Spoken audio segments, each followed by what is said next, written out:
From our top secret, highly secure headquarters in the heart of South Texas, this is the Thanksgiving week edition of the Spurs Insider.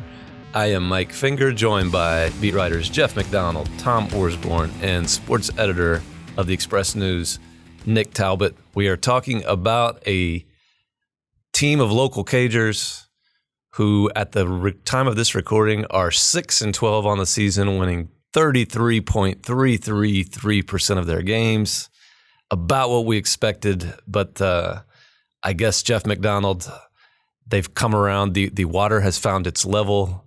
The mean has been regressed to. Is there anything else you want to add to what's going on? You said here? they're 6-12 right now. That's the record. 6-12. Weren't they just 5-2 like a couple days ago? So do some quick math. What does that mean in the interim? It's too early to be doing quick math. Well, They've lost 1 in 10.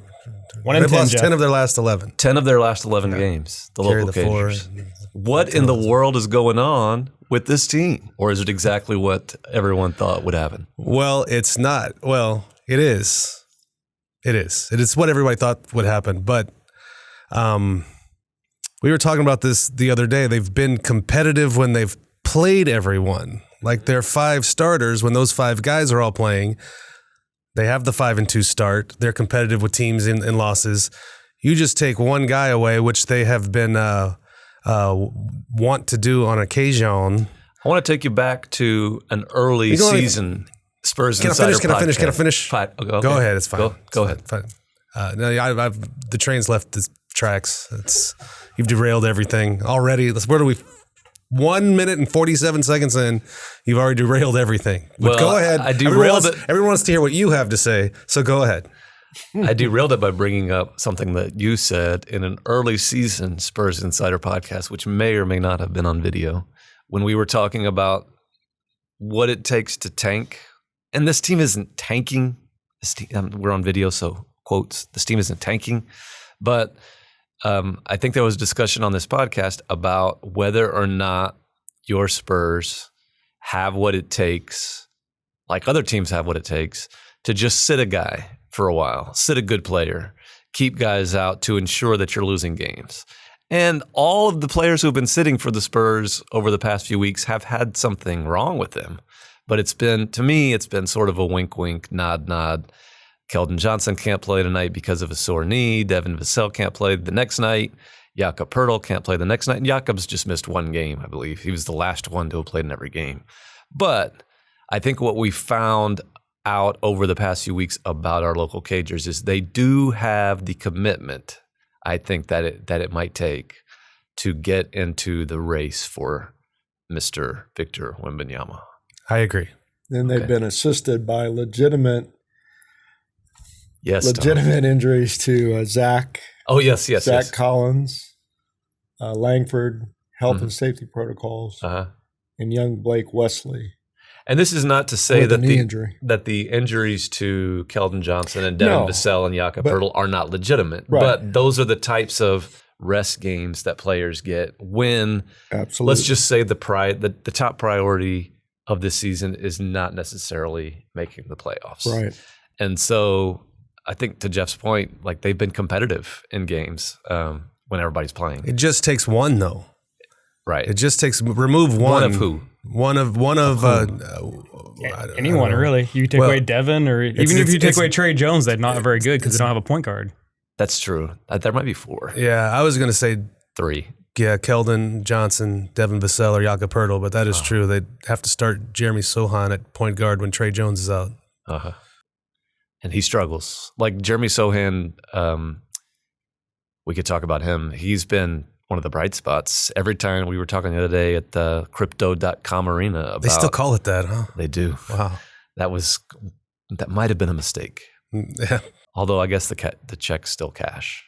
Maybe? I don't know. Maybe they don't. Did they get paid in cryptocurrency? That would be problematic. We were saying that when Jeremy Sohan's on the floor and he had looked down and at one point he had 2, 3, and 2 or something, but he'd been everywhere against. I think that was the Clipper night.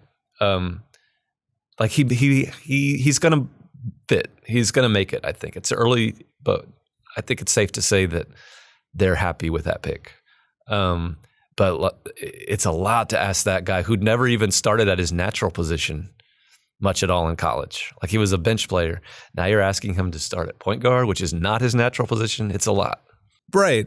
But it's also like in a season like this, why not? Let's try it out. Let's give him a shot. Let's let him play, let him do it. And that might end up being his position in the long term, years from now. He might be that point forward kind of type that's bringing the ball up the floor and running things. So sure. Why not? I mean, you have no one else when Trey Jones is out with, what was it? Was it an illness, some kind of illness? Tom. Yeah, it was an illness in Golden State. Stomach illness or something? Yeah. In San Francisco, he was out with an illness, and Sohan started at point guard. So, you have no other options beyond him, really. So why not give him a shot? Since we broached the subject of illness, we might as well get into, and the problem with the podcast is this could be, by the time you're listening or viewing this, you might know much more than we know right now, but this is a Tuesday morning. Yes. The Spurs have not even practiced yet since getting back from Los Angeles. Yes. But Sunday night, there was quite a bit of fretful anxiousness across Spurs Nation. And the media corps. And basically everyone who knows who Greg Popovich is.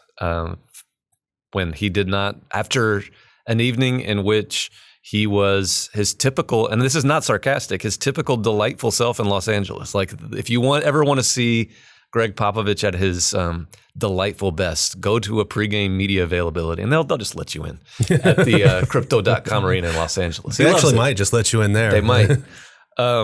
He was great and, reflective, making jokes, all kinds of stuff. Did not seem to be in poor health at all. 90 minutes before the game is when he does that. And as assistant coach Brett Brown, his good buddy for a quarter century, had described to us later, the coaches are walking out to the floor 20 seconds before the game starts, and Brett turns around and Pop isn't there. And it turns out that for an hour or so, we had no idea why he was not there because Spurs were not commenting. Finally, towards the end of the second quarter, they said it was an undisclosed illness. And as of after the game, still didn't say much more than that. But he never left the arena. Brett Brown said the doctor said he was deemed okay, and he was. Jeff saw him walk into the bus with the team, so he seemed to be fine, right? He seemed to be fine as far as walking to the bus with the team, yeah. But in terms of getting real specific on this podcast as to what happened, all we can really say is an undisclosed illness there, and we presume that's not a great journalistic thing to presume, but if we're guessing, we might see him on Wednesday. I'm not going to presume that. I don't know. I don't know. Shouldn't have. We probably would. I mean, in an hour they'll practice, and that will tell us something, a little more clues. But I don't presume anything. Yeah. We don't know because we don't know. We don't know what it was. We don't know what. We don't know what has happened since. So Spurs, an infamously secretive organization that's worked for them for many, many, many years. But times like this, it can be frustrating just from the public standpoint of not knowing exactly what's going on. And maybe we will eventually. Speaking to his general health, on the road trip I was on, the leg of San Francisco, Portland, and Sacramento, he was out and about, him and Brett taking long walks during the day. Were you hiding behind a tree, like watching? No, but taking long walks. I was, they skipped the bus back from San Francisco back to their hotel around Union Square. That's a pretty good hike because I made it myself. And they went on that one. Did y'all stop in any little cafes, you, Brett, and Pop, for No, I stopped. I was trying to find a San Francisco Chronicle. It's about a 15-minute walk. And I'm going down, find a newspaper these going days. down 3rd Street, and I stopped at. I've had good luck finding newspapers at liquor stores in Los Angeles. You did on Skid Row in Los Angeles? I thought I'd try it again. I popped in the liquor store and a couple of convenience stores. I go into one liquor store. I asked the guy, "You got any newspapers?" I need a bottle of Old Granddad and LA Times. He goes, "Newspapers, they don't exist anymore." That's great. Well, there's some breaking news. No, what you can tell him is it was very discouraging. You know where you could have found a San Francisco Chronicle? On your telephone. Yeah, that's true. Yeah, and you know where you can find the San Antonio Express News. Oh yeah, we haven't been doing this lately. We have Well, for our viewers, they constantly see the Express News logo in our shot. Yes, but they need to know all about the lose letter. The what letter? The lose letter. Because the team is tanking. Yeah, they should change the name to the Spurs lose letter. I'm not sure that would be a great marketing move. Okay. Probably not for the Spurs to sell tickets or for us to sell newsletters. Well, I don't care about the Spurs selling tickets. I'm just saying they're sort of intertwined. You want interest in the local Cagers, correct? I don't care. Isn't that okay? Well, at any rate, he's he takes care of himself, as we well know. He's always in the Brett Brown, and Greg Popovich. Oh, okay. Yeah. So who knows what the illness was, but so from that story about Greg Popovich and his health, we got to Tom Orsborn walking into a liquor store. Yeah. And being told that newspapers no longer exist. No longer exist. But they do. The liquor store guy is wrong. Newspapers do exist. We have subscriptions available. You can go to expressnews.com, sign up for the Express Spurs newsletter or newsletter. You get everything into your inbox every week. Good job, Jeff and Tom. What a segue. For getting that out there. That segue was so great, Boris Diaw might write it to practice. That's... And then here's your weekly Jeff McDonald dad joke, ladies and gentlemen. We need to get that sponsored. So the Spurs are not a 5-2 team. They're probably not a 1-10 team. Yeah, that's partially the schedule on them too. I mean, in the one win there, they beat Milwaukee because Milwaukee sat everybody. Right. But the teams they're losing to are all like teams that are probably going to be in the playoffs. They should play some teams that are not in the playoffs. Other than maybe the Lakers. Yeah, other than the Lakers. The Lakers are not going to be in the playoffs. Other than the Lakers. What were your impressions of your Jeff and Tom split this last week-long West Coast swing? What were the impressions that you had from your part of it? Well, Golden State was they were going to win that game no matter what. They were taking a lot of heat for their atrocious road record. So they're playing at home, and Jordan Poole had a great game. Sohan is at the point just struggling, not that he won't round into shape eventually, but he really struggled that game. And Keldon was out, I believe, that game. And then Portland, that was their best chance to win it. Was that the game they had all five guys, all five starters start? Yeah. And then in the last 4 minutes, Keldon has 3 turnovers that just killed them. So they lose that one. Close game. Sacramento, they hung tough until late in the third quarter, fourth quarter. Kings, as Pop pointed out, we know they have offensive firepower, but their defense was great that game. The 2 guards, Fox and Monk, just took over. On both ends. The bright spot of that stretch, and it continued into the Clippers game the other night, was the play of Jakob Poetltl, who Yeah, Portland, he had a career-high 31 points. I think the last 6 games he played, that was his highest 6-game stretch of scoring of his career. He made a big step last year. He's made another one. They're kind of, Jeff, you can speak to this, but they're running the offense through him. Kind of, yeah. As Doug McDermott pointed out, through they're running everything through Jakob Poetltl at the elbow, which is not typical 2022 NBA offense, but that's what they're doing. That's correct. And Jakob's doing it well. The highlight of he's getting way more and this has kind of progressed over his time in San Antonio, but getting way more aggressive and looking for his own offense when it comes.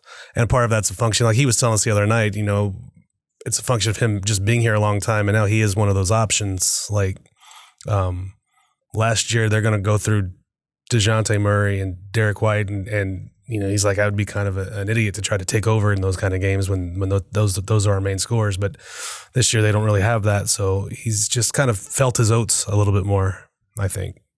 Yeah, I think he's doubled his assist rate too this year too, just by having luxury of running that offense through him as well. It's like 1.7 to 3.3 or something like that, around those numbers. Yeah. He's been good at everything, and we're gonna miss him when he's gone. That could mean that he might not be a Spur. Like we'll probably have many other podcasts to venture into this more deeply as the trade deadline gets here. But he acknowledged to us the other night at Crypto.com Arena that he is aware that he is having a career year in the last year of his contract for a team that's lost 10 of 11. You add those three things together, and that sort of screams. Do the math. Yeah, it screams. Carry the one. It screams trade candidate, right? And they might not do it. There's a possibility out there that the Spurs just like having him around, which they do, and are decide that they're going to pay him more than anybody else when he becomes a free agent next year. It could be argued that like he fits better with the Spurs than he fits with anybody. If they lose him, they're not going to be able to replace him. Like you're not going to be able to sign a center to be part of your. But if you draft Wemby, that kind of fixes Unless that. you have Victor Wembanyama, you have a decent center there. Yeah.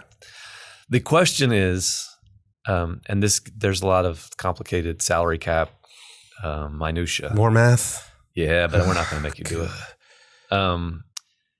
Do you? If someone, the Boston Celtics, somebody like that says we have a couple of draft picks, a first rounder, something else, and we'll take Jakob off your hands for 3 months, and then you can sign him next summer again if you want. That could happen. You're gambling on re-signing him, though. Right. It'll be complicated. Yeah, but it's during a season such as this, it's kind of a good problem to have. Sure. To be that Jakob is playing well enough to where he might even make you second guess whether or not you want to get rid of him. Like it's better than him playing terribly. I mean, you either have to trade him for a first round pick or pay him. Right. And the good part is they'll probably have multiple offers for him, and then they can weigh it. And then if the offers are low first rounders or second rounders, they can pass and try to sign them. Yeah. If they get something good, 2 first rounders, you probably trade them. Because that's where you're at.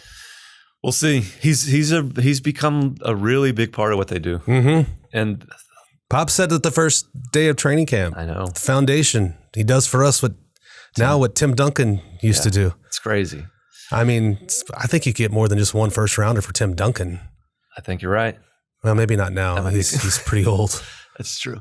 No, but like fans, people in general tend to downplay that whole leader of the team stuff. But like, it's significant to what the Spurs do, and they're not gonna cast him aside willy nilly. Yeah, I believe. And the thing is, I mean. What am I trying to say here? You need some sort of organization, like things to be organized. Like as you're trying to train these young kids. You want organized organization? Yes. Okay. On the floor, like you just can't. It's tough if you want to get rid of all your veterans, the people like Jakob. We just said they're running the whole offense through him. Mm-hmm. You get rid of him for the end of the season. What do the other kids learn? The people you're trying to grow and teach and develop. I would agree. What do they learn if everything's chaos out there? You make them hang out with Gorgie Dang. Yeah, that would be the. Yeah, that's something. I'm just talking on the floor. Like, how do you play basketball when it's chaos? That's not how you want them to play next year. So you need those kind of glue guys that are going to keep things sort of together. So that's just things you weigh. All of these conversations are awkward in a year when. As we get closer and closer to the end of the season, people are going to be openly wanting to lose games on purpose. Mm-hmm. Not necessarily your Spurs, but a lot. Well, one thing that's happened with the NBA so far this season is all the teams that we thought were going to be really bad sort of won some games early. Like the Spurs did. Utah's still doing it. Competing for a title, apparently. They're in trouble. Like Will Hardy has completely screwed up that assignment. They're digging their hole way too deep in the Wemby chase. But you had, Oklahoma City's won more than people thought that the Thunder would. Houston's okay. They're doing it all right. Houston's been where it should be. But I think that's sort of what Adam Silver wanted when he made that statement to teams early before the season started that we're not going to allow tanking. Well, if some of these teams start out like, hey, we're trying to win. The Spurs were 5-2. The Thunder is still hanging around 500. Well, then when we get into March, April, and February, when it starts to go away, they can say, at least we tried. But anyway, it's awkward to have these conversations about, do you want chaos at the end of the year? Because maybe they do. We just don't know that yet. I don't know how productive that is. Yeah. It goes back to the question of tanking. Like, if you start losing on purpose, does that ingrain a sense of losing that you don't want? It's a legitimate question. What do you think, Tom? I think I'm going to go back to that Sacramento game. Jeremy Sohan, to bring up a bright spot, probably the best play I've seen this year, individual play, the spin move to shake loose from Fox. And then he threw down a dunk over Sabonis. That was, you said throw down. He threw down. It was a throwdown more than it was a dunk. Like, would that have counted in a dunk contest? Yeah. He was feet above the rim. He threw it down. The whole point of the play, though, was the spin move to get away from Fox. That was incredible. It was. Yeah. And I think that those are the kind of moments that you build around during a season like that. Not that you build around a moment, but that's where you find your encouragement in a season like this. Just that, hey, this guy can be something. Watching him, you just get excited thinking, what can he do with a good team? Yeah. With a, it's just it's a reason to be excited about this guy and the future. He's the type of player who will be, and like probably a lot of players are, but he definitely is the type of player whose value will go up when he's on a good team, like you said. Yeah. Where he's not expected just to put up a bunch of empty numbers for and it's also he's 19 years old and has played 18 NBA games and one college season in which he started one game. So I think there's a lot of, it's stop the presses, but there's a lot of room for improvement and growth there. And not that you'd blame him playing point guard against Steph Curry, but that's pretty much the only time he's looked overwhelmed in any sense. Every other game when he's playing where he expected to play, he's looked like he fits in. That's pretty well, yeah. It's been a couple of weeks since we did one of these, and in the interim, Tom, the story that you were all over from the beginning came to probably not the conclusion, but a significant development on what happened to Josh Primo. If we want to rehash that real quick. That whole story was an abrupt beginning and an abrupt ending. But the settlement in the Hillary Cawthon lawsuit against Josh Primo and the Spurs, you could see it coming. The day before, I had talked to a law professor at St. Mary's who said that there was no way they were going to win that in court in the state of Texas. There were 4 thresholds they needed to meet, and 2 of them they just could not. You're talking about there's no way the Spurs were going to win that? No, that Hillary Cawthon would have won it. So you could see the settlement coming. The thing that struck me as curious, or another sign of lack of transparency from the Spurs, was a statement that R.C. Buford put out after the settlement was announced, saying that they were going to collaborate with Dr. Cawthon and other experts in an effort to review and improve our workplace processes and procedures. I think Spurs kind of owe it to be a little bit more specific in what exactly that means. Yep. Maybe they will once they figure it out. Yeah. That sort of is the remaining question, and I'm not sure it ever will get answered because I'm not sure if Tony Busby ever answered your question about the NDA, but there's almost certainly a non-disclosure agreement for everyone involved in a settlement like this, where parties on all 3 sides are not going to be allowed to discuss specifics. But as Tom says, it's a worthwhile question that I think a lot of fans, that people just who watch the Spurs would like to know. How do you go from we disagree with the details that Hillary Cawthon described and that anyone who's watched the Spurs over the years knows that we take this seriously, to we need to fix some stuff? Like, what's the through line there that basically, what do they need to fix? Yeah. That's the question. Yeah. If you can't say we got everything right and then say we need to fix some things, like there's a disconnect there. And at some point, maybe that will be addressed.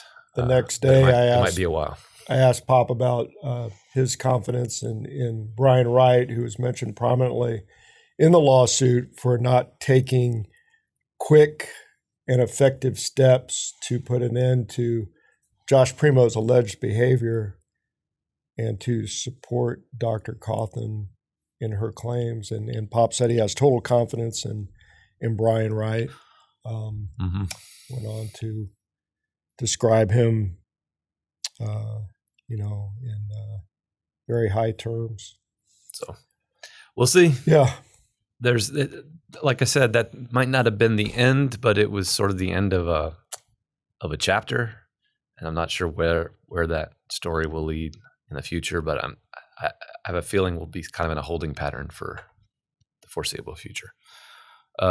As for the on the court product, they lost 10 of 11. Is that going to continue, or are there some opportunities forthcoming? Are they going to lose 10 of their next 11?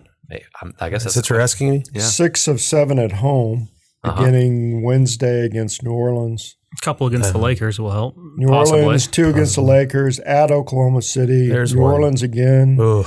Phoenix Ugh. and Houston. There's a couple there's wins. Houston. There's gonna be at least one win in there, possibly 2. I think that's a Go out on a reasonable limb. prediction. Yeah. And Maybe 3. Maybe if they play people, maybe 3. They might win a third of their games, just like they have been doing. I guess- if you take it over the course of a season. I think that over the course of a season, a third of the games is 27, 28, something like that. And that's about what we expected. Mm-hmm. And it might get worse if somebody like a Jakob Poetltl is traded. Might get better if you get some of the players that Tom mentioned earlier back from injury. Or they trade for Kevin Durant. Or they trade for Kevin Durant or Russell Westbrook. Or Oh, wait, we should. That I'm just joking. Don't aggregate that. That's the clip I'm putting out. You something that before the Greg Popovich story kind of threw everything out the window. One of the questions we were asking in LA over the weekend was just how this team is weathering the misery of losing 10 out of 11. And Don't you know that winning and losing is all an illusion? that's what Pop It's said. all an illusion. Winning This and whole- losing is illusion. This whole existence is an illusion. It's that Kipling quote along those lines. I'm not sure, Tom. I think you know. You've used it before. Have I? They're both imposters. Oh, I think yeah. Well, I'm getting so old that I forget what Success and failure, both imposters. whoa. Well, Tom or Greg Popovich said winning and losing are illusions. Yeah, And very similar quote. very similar idea. And I guess what he's trying to say there, only when he said that, it was only a few days before holiday in which we traditionally give thanks. Oh, I see where this is going. Good gravy. Is that There'll be lots of gravy gravy. is a significant part of that holiday, at least in my household. Sometimes the gravy isn't the best. Sometimes it is the best, but it's all in the eyes. Is it cornbread dressing And the at the mouth. finger household, or is it stove Well, top? 100% cornbread dressing, just- True South. It reminds me of something my mom always told me. Ours too. which is Gravy is all an illusion. well, she just didn't want to make it for you. I think. Anyway, winning and losing, it is an illusion because if you just because you win a game doesn't mean that you've accomplished anything in your life or that you did what you set out to do. The other team might have just been terrible, and just because you lost the game doesn't mean you didn't accomplish anything. Sure. So this is all what Greg Popovich says. This is all what Rudyard Kipling might have said at some point. Yes, he did. This is all something that maybe Jeff's mother said at Thanksgiving, although I don't want to, that's uncomfortable with me talking about. I don't know why Jeff brought up his mother on this podcast about basketball. But the point is, whether or not you have gravy, it's an illusion. You can imagine you have gravy. You can imagine the gravy is good. You can imagine the gravy is bad. This is not working. I'm not getting there this week. This is just the struggle bus right This here. is the turkey he's left. I'm not going to get there. But lest I be frustrated by Jeff McDonald terming this a loss, it's the fact that I'm struggling is an illusion. This is the cranberry sauce. Here. I'm going to consider that this was a victory, and until the next time, everybody be thankful for what you want to be thankful for. Take care of each other, and keep it real. I'm thankful for this podcast. You Mr. Magoo your way to the next. Mr. Magoo.